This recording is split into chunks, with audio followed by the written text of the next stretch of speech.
Sorry, Paul. If you don't like it, you might have to get out of town. You could call the bylaw enforcement, right? And they'll come by and they'll tell the people, right? You can't do that on a lawn, can you? What's the ruling? Oh, yeah, you can. Yeah, I think you have to keep it within a certain level. Yeah, at least out here in Edmonton, we maybe have higher standards. But I actually have a rental problem, and I got a call on it because someone told me they were cutting the lawn. I'd hired someone, they didn't, and I hadn't gone by in a while. And I get a letter like, what's going on here? So I go out there, and it's like I had to get a lot going on to get that trimmed down again, and not to get that. I think it's like it's like $100 fine. You got to be careful. Wow, big bucks. I was not aware of that. Yeah, the city. Yeah, I guess why not? We don't have enough taxes. Tax the lawn. Let's add to that. Let's make sure people continue to pay whatever they've got. All right, what else do we have here? Steve sending in a tweet, I believe it was, Steve in Oakville. Dear AZB, I just picked up golf and my friends have been letting me tag along. They've played for much longer than I have, and quite frankly, they're much better players. I'm still learning the game, but I feel bad because I can feel that I'm starting to slow them down. They've been great supporters, but I'm picking up on frustration now. Been loving golf. I don't want to infringe on their rounds. Should I start solo golfing, find a new group with similar skill level, or just keep going with the boys? Really appreciate the help. What's the play here? I would say, Strud? Yeah, I'll take it. I would say you go to your buddies and you say, am I like, do you not want me to come anymore? Or do you want me to like sit some of these out? Do you need me to work on my game? Because you don't want to be the person that's dragging everybody down, right? It's kind of... Right, it's awkward. It's awkward. Very awkward. I think you got to go to them because they're going to know, right? Yes. Yeah, I think the play is to not join every round. I know that's harsh, but I think it's just the truth.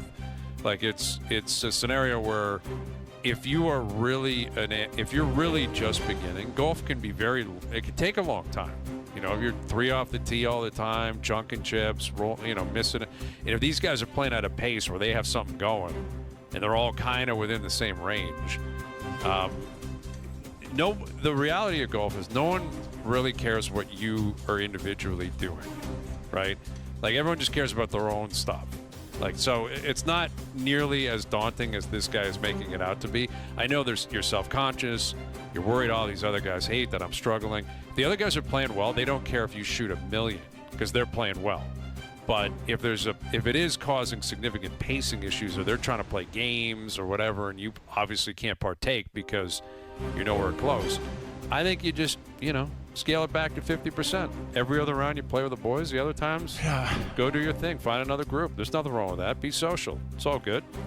But Hayes, you know that as soon as you cut him out for one round, he's gone. Like you're not. It's very few that have a group of 4 where it's like, well, we'll have a 3 and then someone in every other week. Like it's not happening. If you cut Strudwick out, he's out.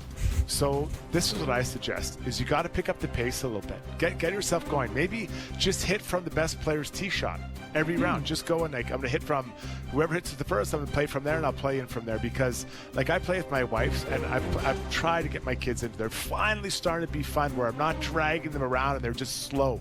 Now they're playing fine, but my wife, I love her, but man, she's a slow golfer, and it's hard. You're like, oh, please, just pick the ball up, and I'll throw it, I'll kick it out there, like just to keep the pace, because, like you said, I don't care how well you play. I just want to keep my own rhythm, right? I don't want to be dragged down by your slow play. So that's right. A, once you're out of the group, you're out of the group. B, hit from the longest driver's tee shot, and now it'll shorten your game and less stress until you feel good about your drive. That's a great point. Like, no one cares. Like, if you're on the same skill set, nobody cares what you shoot that day because you're still going to be keeping pace and hit it. What does throw people off is when they're sitting there waiting all the time. And it's like, man, I'm never going to be up because this guy's on. He's laying 7 and he's still 100 yards behind me. It's killing me here. Come on. And that is the truth with kids. Like, I will do that with my oldest where she wants to play, which I encourage. But I'm also like, why don't you just 100% come up where I am? We'll start there. No, I want to. It's like, okay, go ahead. And then you got to bite your lip and you're like, yeah, no, go. Yeah, you can tee it up from there. Yep, tee it up. Go ahead, tee it up again. And you're like, oh, my God, I just want to get up here and play like so badly. So that is a good point. Keep the pace up more than anything. No one cares the shots you're taking or how it looks or what the scorecard is. Just keep up. That's valid. And maybe buy the beers. possibly mix in some beers. Helps. But that's a bribe, hurts. though. Right, that's bribe. Fine. You're still playing slow. If you're still playing, like if you're hitting 5 to my 1, there's not enough beer on the course to make me keep that up. It's not going to compensate for the amount of time that's throwing you off your rhythm and off your game. Yeah. All right, there's a couple of examples. Dear Hazy B, I love it. There's so many different people still writing in. We love doing this bit. We'll continue it, as we go throughout the summer. But, we were talking. We started the show talking about Lloyd Howell Jr., who resigned last night as the executive director of the NFLPA, and all the different things he's been up to, including 2 visits to a strip club, a $738 car ride from the airport to the Peeler joint in Florida, which that doesn't add up.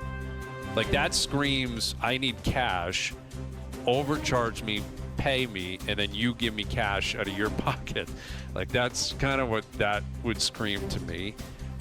There's no car service on earth that should cost over $700 for one stop. Unless he was waiting outside the whole time, right? That is possible, and I do think that could have been what was happening, because he got dropped off at 10:23 and then got back to his hotel at 6 a.m. You're right. Maybe the meter was just running for like 8 hours.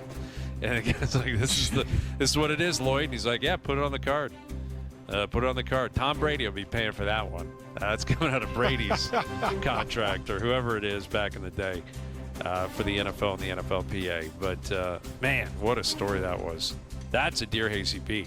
Dear Hazy B, I have been very liberal with the usage of the credit card from the Players Union. They are investigating. They are investigating. How do I get out of this? Well, you resign, and then I guess try to explain any possible reasoning. Dear Hazy B, what do I say in my next job interview? How do I get a new job? And I guess, again, you could repay this stuff, which I believe is what we talked with the mayor up in North Bay, who I guess was being somewhat liberal with the expense card himself. I believe he's repaid all the expenses. That's great. Go ahead, repay, move on. But probably shouldn't have been doing it to begin with, especially public servants. Like, the union and the players would care about this, but like, if you're a mayor, no one's going to be like, oh, it's okay, don't worry about it. Like, you're serving the people. Watch yourself out there, people. Please be a little bit more careful. All right, we'll come back with our best bets and Jays Giants tonight. And, of course, the Open Championship continuing throughout the weekend, where Scotty Scheffler has a one-shot lead on the field. He's at 10 under after 2 rounds. Overdrive continues, TSN 1050 and on the TSN app.